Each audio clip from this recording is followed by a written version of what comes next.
الحمدللہ رب العالمین والصلاة والسلام علی محمد الامین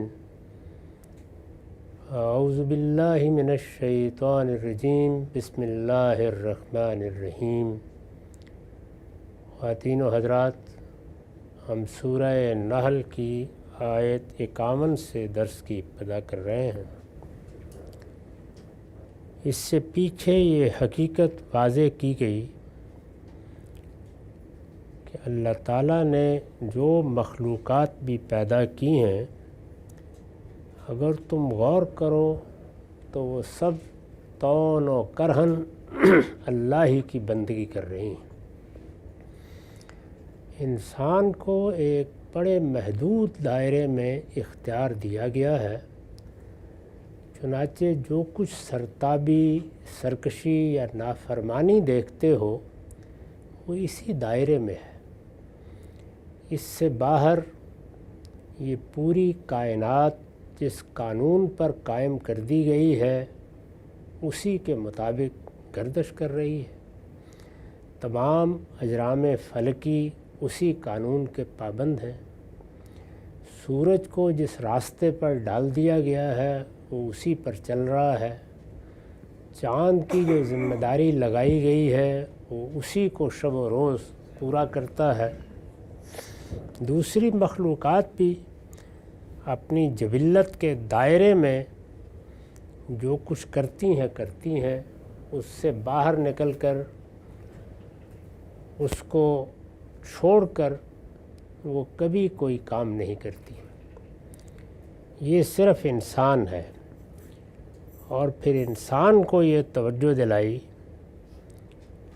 کہ یہ پوری کائنات اللہ کے قانون کی پابند ہے، اور اگر حقیقت کے لحاظ سے دیکھو تو اس کے سامنے سجدہ ریز ہے۔ اسی کا علامتی اظہار خود تمہارے سائے بن جاتے ہیں جو تمہارے ہی وجود کا پرتو ہے۔ رہی وہ مخلوقات جو تمہاری طرح ارادہ و اختیار تو رکھتی ہیں لیکن انہیں امتحان میں نہیں ڈالا گیا، وہ ملائے اعلیٰ تک رسائی رکھتی ہیں، اللہ تعالیٰ سے براہ راست ان کو حکم ملتا ہے، وہ اس عالم کو دیکھتی ہیں جو تمہاری نگاہوں سے پوشیدہ ہے، اور باوصف اس کے کہ تم سے کہیں زیادہ تقرب، تم سے کہیں زیادہ صلاحیت رکھتی ہیں، لیکن سرتابی کا کوئی تصور ان کے ہاں بھی نہیں ہے۔ تو اس طرح گویا فرشتوں سے لے کر اس کائنات کی ہر چیز، خواہ وہ نباتات کی صورت میں ہے، خواہ جمادات کی صورت میں ہے، خواہ حیوانات کی صورت میں ہے، اس کو پیش کیا ہے، اور یہ بتایا ہے کہ یہ سب چیزیں یفعلون ما یؤمرون، یعنی جو حکم ان کو دیا جاتا ہے، جس طرح فرشتے اس کی پابندی کرتے ہیں، یہ سب چیزیں بھی اسی کی پابندی کرتے ہیں۔ تمہیں البتہ اللہ تعالیٰ نے ارادہ و اختیار دے کر مہلت بھی دی، اور اس دنیا میں ایسے اسباب بھی پیدا کر دیے کہ تم ایک امتحان سے گزرو۔ اس میں تم سے کچھ تقاضے علم کے معاملے میں کیے گئے ہیں اور کچھ تمہارے عمل کے معاملے میں۔ علم کے معاملے میں بھی بنیادی بات یہی ہے کہ اسے پاکیزہ رکھو، اس میں کوئی آلودگی نہیں آنی چاہیے۔ آلودگی رجس ہے، اور قرآن مجید یہ کہتا ہے کہ وہ لوگ جو علم و عقل کی شمع اپنے وجود میں روشن نہیں رکھتے وہ پھر رجس میں مبتلا ہو جاتے ہیں۔ اسی طرح عمل میں اگر تم کوئی غیر اخلاقی کام کرتے ہو، اگر تم دوسروں کے حقوق تلف کرتے ہو، اگر تم فواحش کا ارتکاب کرتے ہو، تم دوسروں کی جان مال آبرو کو خطرے میں ڈالتے ہو، تو اپنے وجود کو آلودہ کرتے ہو۔ اس کا نتیجہ نکلے گا تم نے اس میں اللہ کے قانون کی خلاف ورزی کی ہے اور امتحان میں کامیاب نہیں ہوئے۔ اس پر تنبیہ کرتے ہوئے یہ حوالہ دیا تھا کہ زمین اور آسمانوں میں جتنے جاندار ہیں وہ بھی خدا کے سامنے سجدہ ریز ہیں، فرشتے بھی اس کے حکم سے سرتابی نہیں کرتے۔ تم اگر اپنے وجود سے باہر دیکھو تو ہر چیز اس قانون کی پابندی کر رہی ہے جس پر ان کے خالق نے ان کو پیدا کر دیا ہے۔ چنانچہ اسی پر اب آگے بات کو بڑھایا کہ تمہیں جب ارادہ دیا گیا ہے، اختیار دیا گیا ہے، تو اب اللہ نے تم سے اپنے پیغمبروں کے ذریعے سے مطالبہ کیا ہے کہ تمہارا معبود ایک ہی معبود ہے، لہٰذا اس معبود کے بارے میں اپنے علم کو آلودہ نہ ہونے دو۔ جو علم تمہیں دیا گیا ہے اس کو پاکیزہ رہنا چاہیے۔ ایک اللہ کو مانتے ہو تو پاکیزگی اختیار کرتے ہو، اور دوسروں کو اس کا ساجی ٹھہراتے ہو، شرک کا ارتکاب کرتے ہو تو ایک نجاست سے اپنے آپ کو آلودہ کر لیتے ہو۔ چنانچہ ارشاد ہوا وقال اللہ لا تتخذوا الہین اثنین، اللہ نے فرمایا ہے، یعنی باقی کائنات کی ہر چیز تو جس طریقے پر پیدا کر دی گئی ہے اس سے انحراف نہیں کرتی، تم چونکہ انحراف کرتے ہو تو سنو، اللہ نے فرمایا ہے کہ دو معبود نہ ٹھہراؤ۔ یعنی دنیا میں کوئی ایک ہستی بھی ایسی نہیں جو اللہ کے ساتھ خلق میں شریک رہی ہو یا امر میں شریک ہو۔ میں نے یہ عرض کیا ہے کہ ہم جب خلق کو امر کی طرف توجہ کرتے ہیں، یعنی یہ دیکھتے ہیں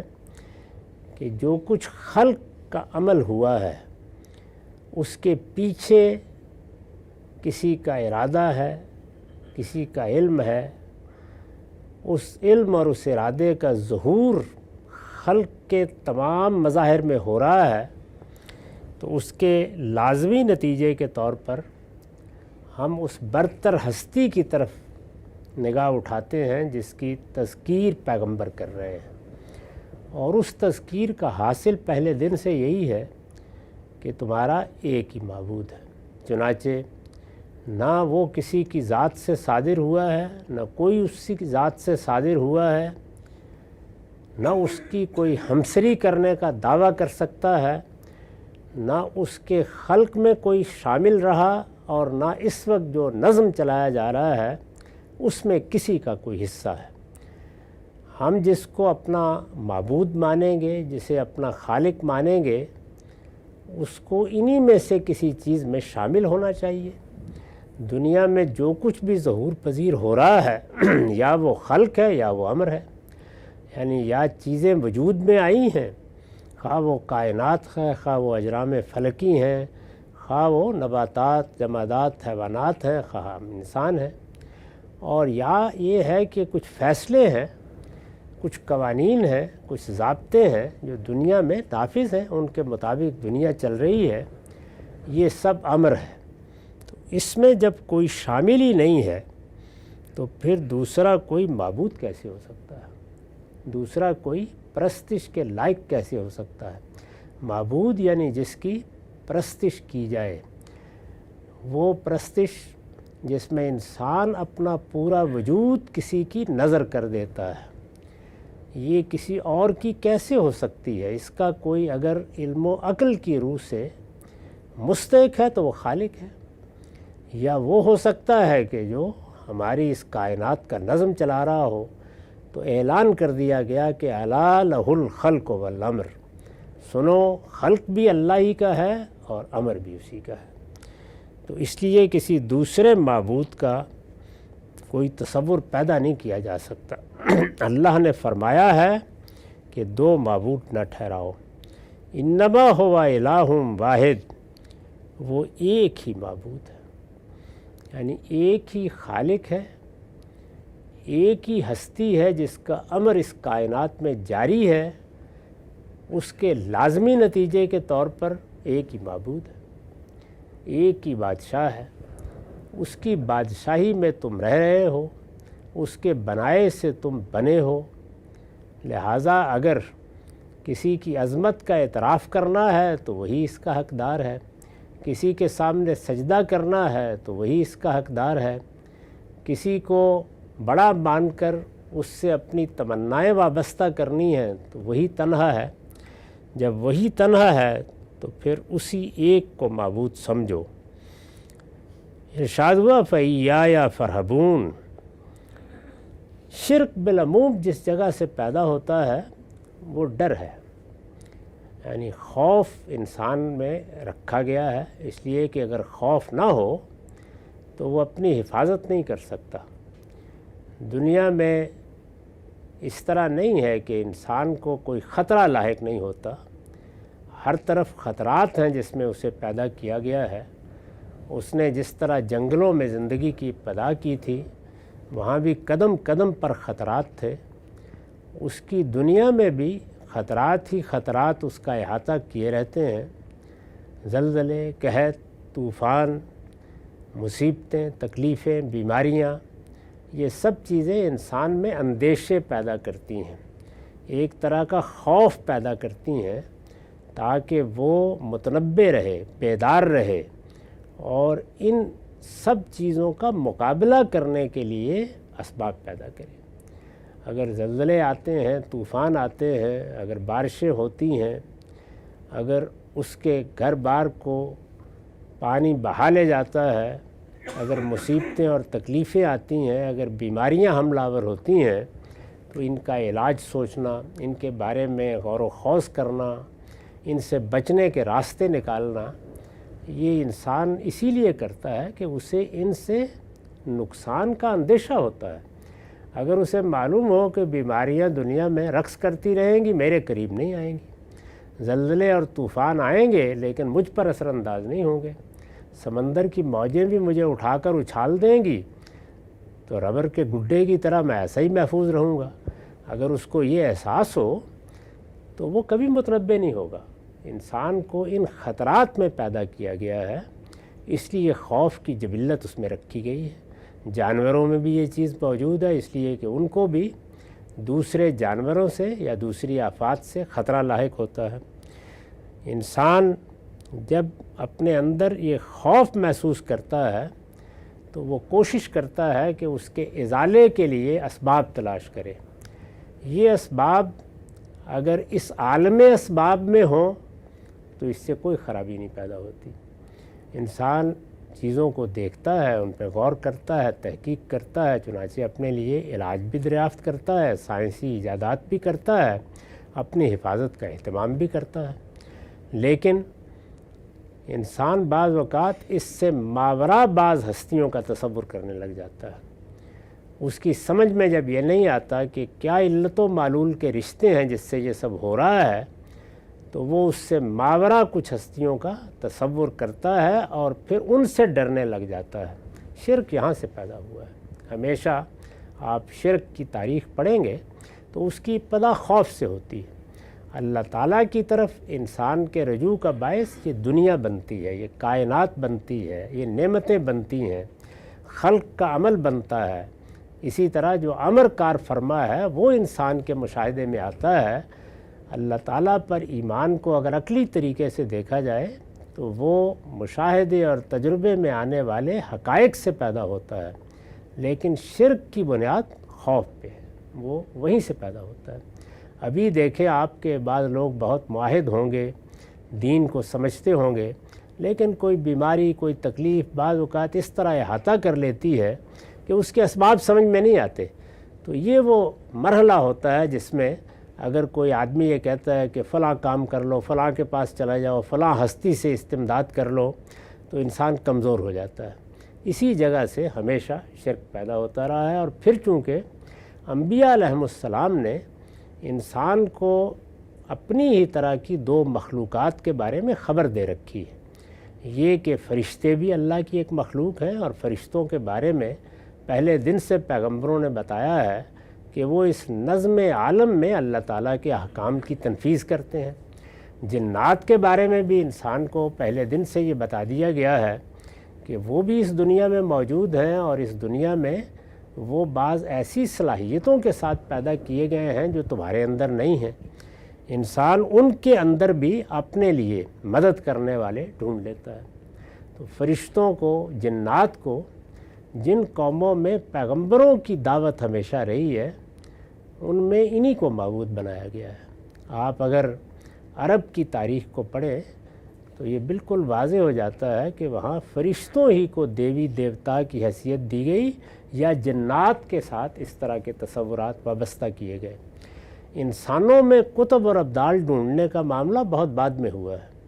تو اس لیے بنیاد یہاں سے پڑتی ہے۔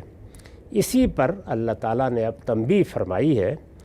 کہ وَقَالَ اللَّهُ لَا تَتَّخِذُوا إِلَٰهَيْنِ اثْنَيْنِ إِنَّمَا هُوَ إِلَٰهٌ وَاحِدٌ، اللہ نے فرمایا ہے کہ دو معبود نہ ٹھہراؤ، وہ ایک ہی معبود ہے، اس لیے مجھے سے ڈرو۔ یعنی جب میں ہی معبود ہوں، خلق بھی میرے ہی ذریعے سے ہوا ہے، امر بھی میرے ہی پاس ہے، اس کائنات میں کوئی چیز میرے اذن کے بغیر نہیں ہو سکتی۔ اسباب کی دنیا میں تکلیفیں بھی پہنچتی ہیں، نقصانات بھی ہوتے ہیں، لیکن وہ میرے اذن سے ہوتے ہیں۔ یعنی یہ نہیں کہ میں ہر چیز کے لیے حکم دیتا ہوں، میں نے جو قانون بنا رکھا ہے اس کے تحت چیزیں پیش آ رہی ہیں، میرے اذن کے بغیر کوئی چیز مؤثر نہیں ہے۔ تو اس لیے ڈر کر، اندیشہ ناک ہو کر دوسروں کو معبود کیسے بنا سکتے ہو؟ ڈرنا ہے تو مجھے سے ڈرو، ساری باغ میرے ہی ہاتھ میں ہے۔ اللہ نے فرمایا ہے کہ دو معبود نہ ٹھہراؤ، وہ ایک ہی معبود ہے، اس لیے مجھے سے ڈرو۔ وَلَهُ مَا فِي السَّمَاوَاتِ وَالْأَرْضِ، زمین اور آسمانوں میں جو کچھ ہے اسی کا ہے، یعنی کسی کو کوئی اختیار نہیں ہے۔ قرآن مجید اس بات کو اس تعمیم سے بھی بیان کرتا ہے اور پھر اسی کو دونوں پہلوؤں سے تقسیم کر کے بھی واضح کرتا ہے، جس کا حوالہ میں نے دیا کہ الا لہ الخلق والامر۔ اس زمین و آسمان میں جو کچھ دیکھو گے دو ہی چیزیں نظر آئیں گی، یا یہ کہ مخلوقات ہیں، خلق کا عمل ہوا ہے، چیزیں بنی ہیں، چیزیں موجود ہیں، اور یا یہ ہے کہ کوئی قانون، کوئی ضابطہ، کوئی نظم ہے جو ان کو کنٹرول کر رہا ہے۔ دو ہی چیزیں ہیں، تو یا خلق ہے یا امر ہے۔ یہ سب کچھ اسی پروردگار کا ہے، زمین اور آسمانوں میں جو کچھ ہے اسی کا ہے۔ کسی چیز میں، کسی چیز کے متعلقات میں بھی کسی کا کوئی حصہ نہیں ہے۔ تو فرمایا وَلَهُ الدِّينُ وَاسِبًا، جب یہ سب اسی کا ہے تو پھر اطاعت، بندگی اسی کی ہونی چاہیے۔ زمین اور آسمانوں میں جو کچھ ہے اسی کا ہے اور اسی کی اطاعت ہمیشہ لازم ہے۔ یعنی اگر سر اطاعت جھکانا ہے، کسی کی بات ماننی ہے، کسی کے حکم کو سر پر رکھنا ہے تو اسی پروردگار کے حکم کو رکھنا چاہیے۔ افغیر اللہ تتقون، وہ بات جو پہلے کہی تھی کہ اس لیے مجھے سے ڈرو، تو اب اس کو مزید واضح کر کے زمین آسمان کی ہر چیز کی طرف توجہ دلا کے پھر ایک دوسرے اسلوب میں دہرایا افغیر اللہ تتقون، پھر کیا اللہ کے سوا اوروں سے ڈرتے ہو؟ یعنی جب زمین آسمان میں کسی چیز میں کسی دوسرے کا کوئی دخل ہی نہیں ہے، کسی دوسرے کا کوئی حصہ ہی نہیں ہے، تو کیا اللہ کے سوا دوسروں سے ڈرتے ہو؟ اس پر میں نے لکھا ہے، اوپر توحید کی تکوینی دلیل بیان ہوئی ہے، اس کے بعد اب یہ اسی کے حق میں خود خدا کی شہادت کا حوالہ دیا ہے جو اس کے پیغمبروں اور اس کی کتابوں کے ذریعے سے لوگوں کو پہنچی ہے۔ یعنی اوپر کے پیرے میں کیا تھا؟ توحید کی یہ دلیل بیان ہوئی تھی کہ ہر چیز، زمین و آسمان کی ہر چیز، تمام مخلوقات، جاندار ہوں یا غیر جاندار، اللہ ہی کے سامنے جھکے ہوئے ہیں، اسی کی اطاعت، اسی کی بندگی کر رہے ہیں، اسی کے سامنے سجدہ ریز ہیں، اسی کے قانون کے پابند ہیں۔ ان کے لیے جو قاعدے بنا دیے گئے ہیں، جو فطرت طے کر دی گئی ہے، جن جبلتوں پر انہیں پیدا کیا گیا ہے، وہ ان سے سرے منہ انحراف نہیں کرتے۔ اے انسان، تجھے اس دنیا میں تھوڑا سا اختیار دیا گیا ہے، وہ اس لیے دیا گیا ہے کہ تمہیں آزمایا جائے، تمہارا امتحان کیا جائے، اسی میں تم فیصلے کرتے ہو، علم کے بھی اور عمل کے بھی۔ چنانچہ پیچھے جو دلیل بیان ہوئی کہ دنیا، کائنات، یہ عالم یہ تو اپنے وجود سے شہادت دے رہا ہے کہ ایک ہی معبود ہے، اس پر گویا اللہ تعالیٰ کی اپنی گواہی پیش کر دی کہ یہ بات عقلاً بھی ایسے ہی تھی اور ایسے ہی مانی جانی چاہیے تھی، تمہاری فطرت بھی اسی کی شہادت دیتی ہے، لیکن پھر اللہ تعالیٰ نے اپنے پیغمبروں کے ذریعے سے اپنی یہ گواہی بھی صفحہ عالم پر ثبت کر دی ہے کہ دو معبود نہیں ہو سکتے، وہ ایک ہی معبود ہے،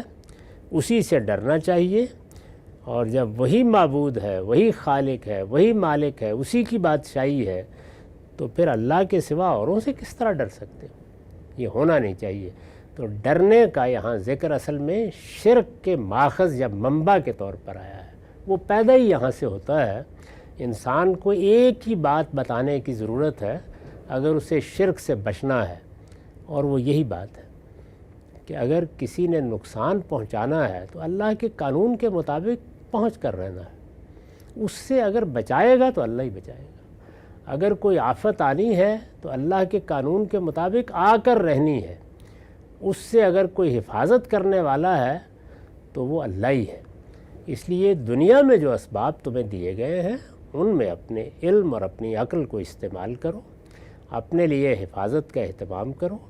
یہ دنیا تمہیں اسی اصول پر بنا کر دے دی گئی ہے، لیکن اس سے ماورا کوئی نہیں ہے، کوئی جن، کوئی فرشتہ، کوئی اور ہستی یہ اختیار نہیں رکھتی۔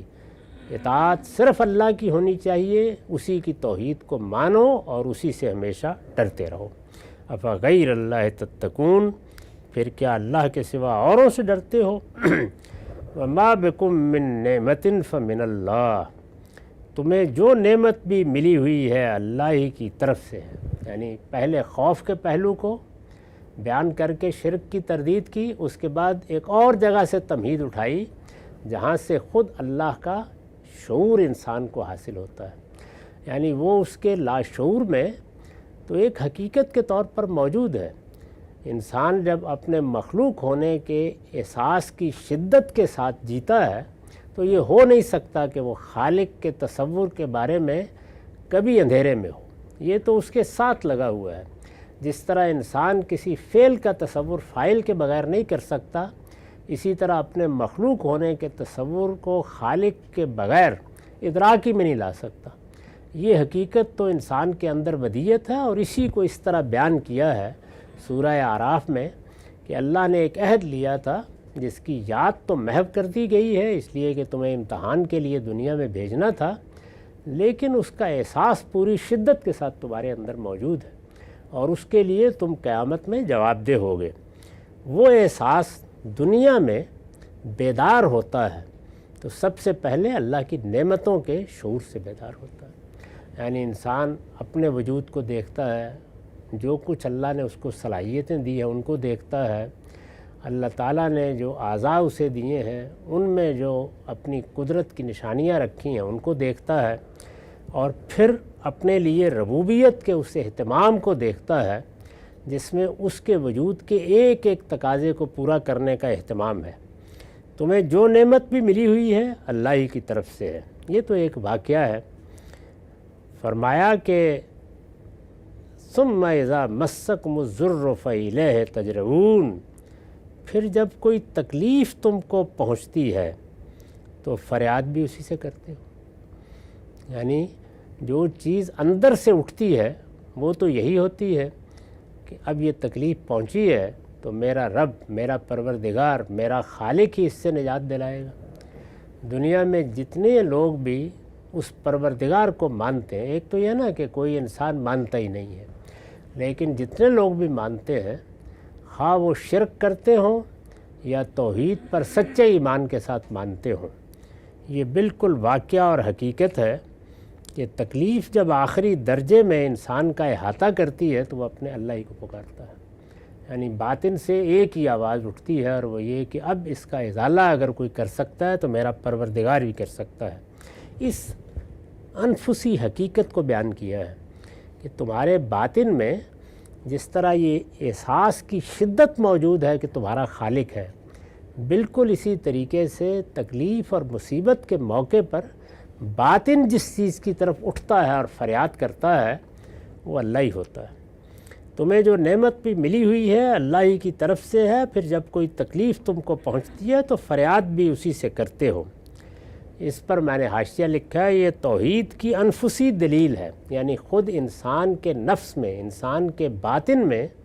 جو احساسات رکھے گئے ہیں اس سے توحید کی دلیل بیان کی ہے۔ استاذ امام لکھتے ہیں یہ دلیل ہے اس بات کی کہ اصل فطرت کے اندر صرف ایک ہی خدا کا شعور ہے، یعنی اس طرح نہیں ہے کہ انسان کو جب فریاد کی ضرورت پڑتی ہے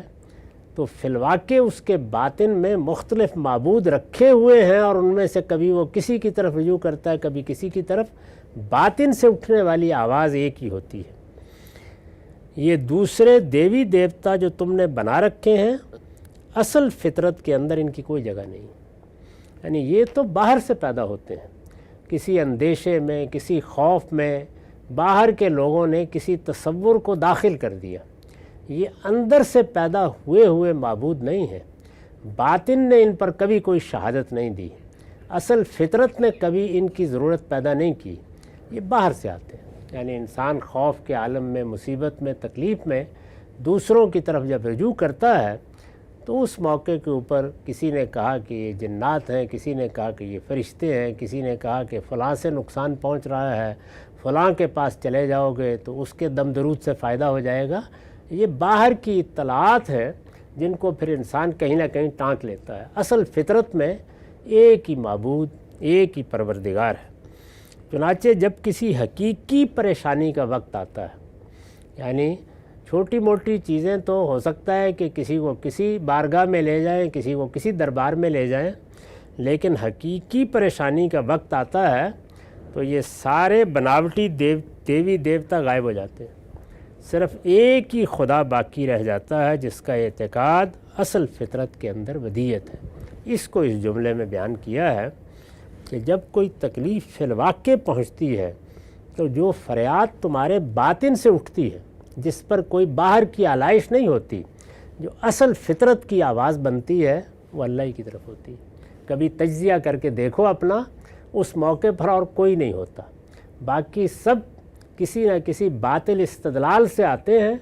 اور تمہارے نہاخانہ وجود میں اپنی جگہ بنانے کی کوشش کرتے ہیں، وہاں اصلاً کسی اور کی جگہ نہیں ہے۔ ارشاد ہوا ثم اذا کشف الضر عنکم اذا فریق منکم بربہم یشرکون، پھر جب اللہ وہ تکلیف تم سے دور کر دیتا ہے، یعنی اللہ ہی کی طرف اندر سے فریاد اٹھتی ہے، لبوں پر کسی اور کا نام آ جائے تو آ جائے، اصل فطرت اسی کی جانب لپکتی ہے، پھر وہی اللہ ہے، وہ تکلیف دور بھی کر دیتا ہے، اس کی طرف سے چیزیں آتی بھی ہیں اور چلی بھی جاتے ہیں۔ تو جب وہ دور کر دیتا ہے تو اصل فطرت کی وہ آواز ختم ہو جاتی ہے، پھر نگاہ کس طرف پڑتی ہے؟ پھر ان کی طرف پڑتی ہے جو اسباب کی اس دنیا میں کسی نہ کسی جگہ متعارف ہو چکے ہوتے ہیں۔ یہ فلاں دیوی کی نظر ہو گئی، فلاں دیوتا کی نظر ہو گئی، فلاں بزرگ کی دعا کام آ گئی، اس کے بعد یہ گفتگو شروع ہو جاتی ہے۔ تو یہ انسانی نفس کی تحلیل کر کے بتایا ہے کہ اس کی فطرت میں اصلاً کون بیٹھا ہوا ہے، اور یہ جو عوارض ہیں، یہ چیزیں جو لاحق ہوتی ہیں، یہ کیسی ہیں۔ تو اس وقت تم میں سے کچھ لوگ اپنے پروردگار کے شریک ٹھہرانے لگتے ہیں، یعنی پھر وہ جو باہر کا علم ہے وہ فوراً ہجوم کرتا ہے اور ہم اس تکلیف کے آنے کو بھی کسی کی طرف منسوب کر دیتے ہیں، جانے کو بھی کسی کی طرف منسوب کر دیتے ہیں۔ تو ارشاد فرمایا کہ یہ تم کرتے ہو لِیَکْفُرُوا بِمَا آتَيْنَاهُمْ، تاکہ جو نعمتیں ہم نے ان لوگوں کو دی ہیں ان کی ناشکری کریں۔ نعمتیں دینے والے ہم، سب کچھ عطا کرنے والے ہم، لیکن پھر خوف کے کسی لمحے میں یہ دوسروں کی طرف رجوع کرتے اور ان کے شکر گزار ہوتے ہیں۔ اس سے بڑی ناشکری کیا ہو سکتی ہے کہ سب کچھ میری طرف سے اور دوسروں کے چڑھاوے اور دوسروں کی بھینٹ اور دوسروں کی نظر اور دوسروں کی کرامتیں، یہ کیا کرتے ہو؟ ارشاد ہوا کہ فتمتعوا، کہ بہرحال یہ مہلت ہم نے دے رکھی ہے، سو چند دن عیش کر لو۔ یعنی یہ چند دن کی جو مہلت ملی ہے، یہ دنیا کی زندگی اس میں جو کچھ کرنا ہے کر لو، فسوف تعلمون، پھر ان قریب تم جان لو گے، یعنی زیادہ وقت نہیں گزرے گا،